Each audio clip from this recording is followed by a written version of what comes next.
which was re-excavating the tunnel that Atkinson had dug in the late 60s, and the other which was on the top of the mound. And when we re-excavated the top of the mound, we found that the surface was truncated, and that the intrusive features within that truncation had two periods of pottery, largely a Norman assemblage, but a few pieces that looked to be late Iron Age or Romano-British. So then we're like, okay, we still are struggling with which the date of that truncation is, but we can't get away from the fact that it's truncated. Now, whether it's just truncated by that much, whether it's a great big dome, it's like any other piece of archaeology. Once the truncation's happened, all you can say is that's not the surface it was in prehistory, but you can't say what the surface in prehistory was.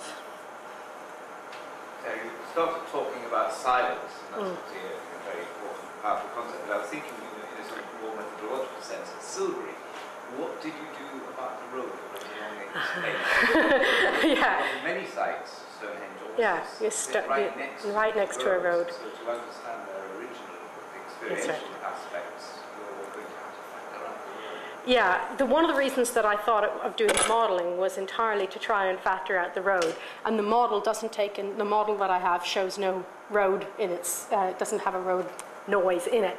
In terms of the experiment, all we could do was try to go early. So we had Sunday morning at 6 a.m. and we hoped that Sunday morning at 6 a.m. the road noise would be at a minimum. And it probably was at a minimum, but it was still there. I reckon 3 in the morning the A4 would be going.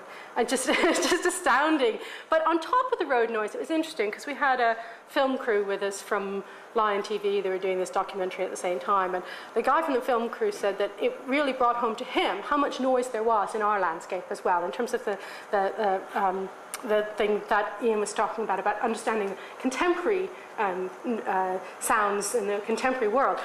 Aside from the road, there was all sorts of farm noise. There were dogs, there was birds, there were people, even by 6. It's quite, it isn't a silent landscape at any time, I think, I just add to that, even out for selling, the noises from the landscape, farm machinery, and above all, distant droning planes. A real hassle. Yeah. It's very difficult to get a really silent landscape that's only got wind and bird song. And I think that whatever about accepting that there will have always been ambient noise, it would be nice to get rid of planes and farm machinery and cars, because I think we can agree they weren't there. So yeah, that I think is maybe one of the things where, I was talking with Paul at lunch about this sort of relationship between digital and virtual work and experiential and experimental work. And you're going to have to be playing back and forth between those. Once you get something that you think is interesting from the experiential and experimental work, then see, can you feed that into a virtual work that can cut out some of those unavoidable noises that we have now. So what's the last distance from here? Just have a look. I'll pull up that. They could hear. Sorry, I know we need to move. For some reason, my thing that's frozen. No, it's because of that stupid thing. That's why. We open up this again. Okay, so this is a 1 to 50,000. So what does that make these blocks? These blue blocks? I should know this stuff. I don't. Pardon? A kilometre. So each of these blocks are a kilometre. So here, yeah, it's about a kilometre. I heard bone flutes, and at 6 a.m. without that traffic noise, I heard bone flutes and the edge of the human voice, and certainly the horns, all of the horns, here at the palisaded enclosures here. And so it's about a kilometre.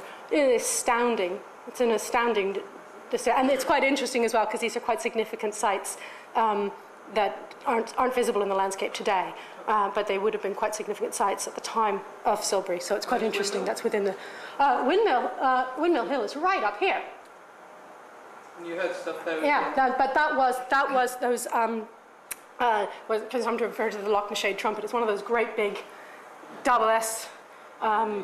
Irish things from Northern Ireland, very big horn. I mean, it's clearly designed to be heard a good long distance, but it was heard there from there. But as I say, interestingly, not in Avebury. Even the Loch-and-Shade trumpetings weren't heard inside the henge. Did you hear what they say, or just hear their talking? From here, I could only hear just that it was. And in fairness, it was my husband. So I think I would be able, and that was one of the things that we picked out, that actually familiarity is a really big part of your experience of hearing. And you can hear someone you know much better than you can hear someone you don't know. And you can hear things that you expect to hear differently than things that are surprises. And those are the kinds of things that we kind of picked out.